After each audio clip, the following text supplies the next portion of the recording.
Imagine holding a wand that can bring any world, character, or adventure you dream up to life. That's the magic of creating your own game or animation. It's like being a wizard, but instead of casting spells, you're crafting stories. You see, when you create a game or animation, you're not just making something fun. You're breathing life into your imagination, giving shape to your dreams. Think of your favorite game or animated movie. Now imagine if you could create something just as magical, a world that's all your own, filled with characters you've dreamed up, going on adventures you've plotted out.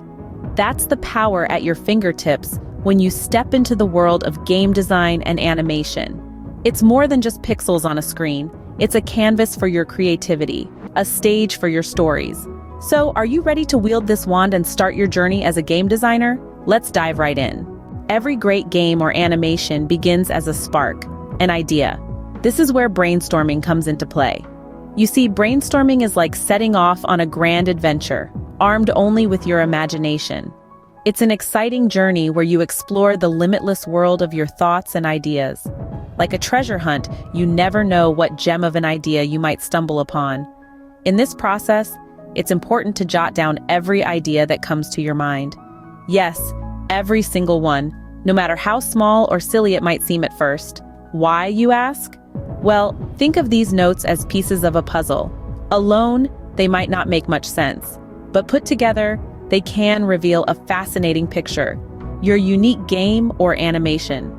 Sketching is another powerful tool in our brainstorming kit. Just like how pictures can say 1,000 words, your sketches can capture the essence of your ideas in a way words sometimes cannot. They help you visualize your characters, settings, and scenes, making them more real and tangible. Speaking of characters and settings, they form the heart and soul of your game or animation. So put on your thinking cap and dive deep into your imagination. What do your characters look like? What are their personalities? Where do they live? What adventures do they go on? Now that we have our ideas, it's time to understand the blueprint of our creation, the game design. Game design might sound like a complicated term, but it's just like planning a fun party.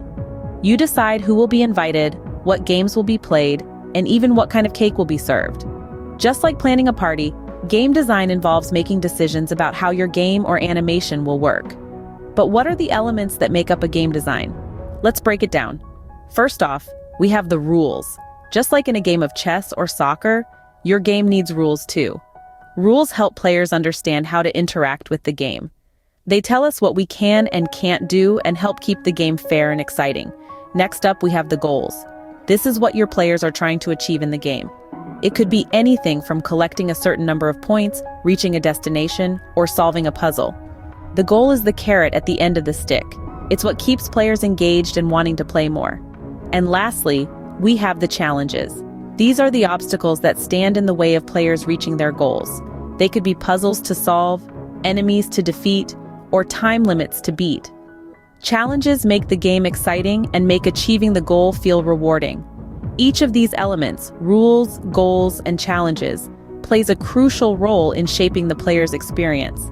They can make a game feel exciting, rewarding, or even frustrating at times. But that's part of the fun, right? Remember, designing a game is an art. It's about creating an engaging experience that players will enjoy and want to come back to. And just like any piece of art, it will take time, practice, and lots of creativity to master. Creating a game design is like drawing a map for your adventure. It guides you on your journey to create an incredible game or animation. With our game design in hand, we're ready to start building our world. Now this is where the real fun begins. We're about to dive into the process of creating our game world. Just like a master architect, you'll be designing characters, settings, and so much more. But don't worry, there's no right or wrong way to do it. This is your world, and you get to decide what it looks like. First things first, let's talk about characters. They are the heart and soul of your game. They can be as simple or as complex as you want, but remember, each character should be unique and special. Maybe they have superpowers, or perhaps they're really good at solving puzzles. Whatever it is, make sure it's something that sets them apart from the rest.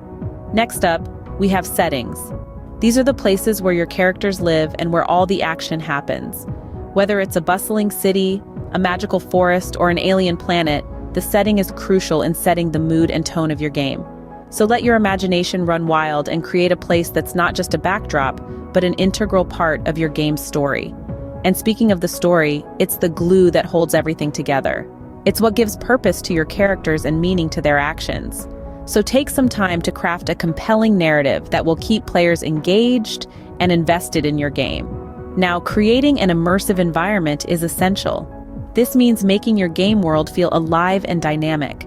Include details that make your world unique, like peculiar weather conditions, unusual landscapes, or distinctive architectural styles. These elements can add depth to your game and make it more engaging for the players. Remember, your game world is a reflection of your creativity and imagination. It's a place where anything is possible, and the only limit is your imagination. So, don't be afraid to experiment and try new things. After all, the most memorable games are those that surprise and delight us in unexpected ways. Like an artist with a blank canvas, you have the freedom to create any world you want. Make it as exciting and vibrant as you can. A game or animation becomes compelling when it has challenges and goals.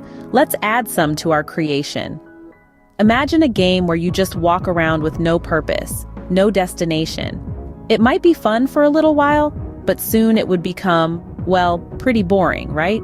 That's where challenges and goals come into play. They are like the treasure maps of our game or animation, guiding us towards exciting adventures and rewarding discoveries.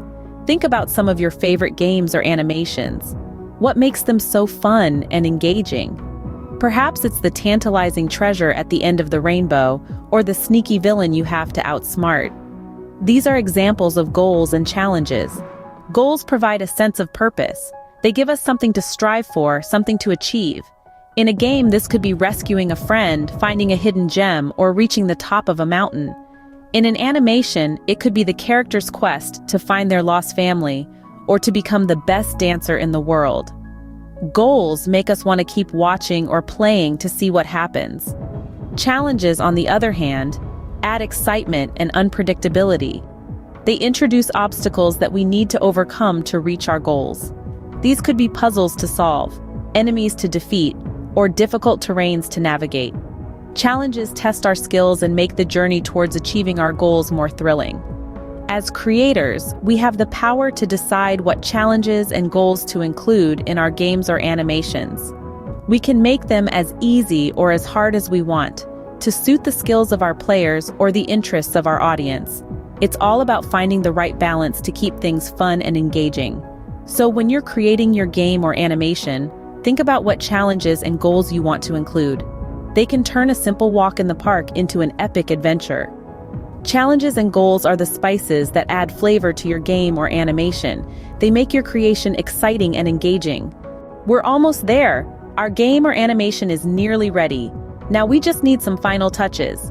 You see, every great game or animation goes through a cycle of feedback and refinement. Imagine it as a polishing process, where your bright idea becomes a shining masterpiece. Feedback is like a compass. It shows us where we're doing great and where we might need a little bit of improvement. It can come from your friends, your teachers, or even from yourself. Yes, you heard it right. You can be your own critic too. And what do we do with this feedback? We refine.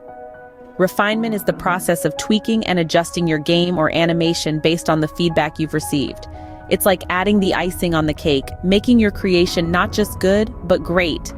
Remember, creating a game or animation is a journey. It's about learning, experimenting, and most importantly, having fun.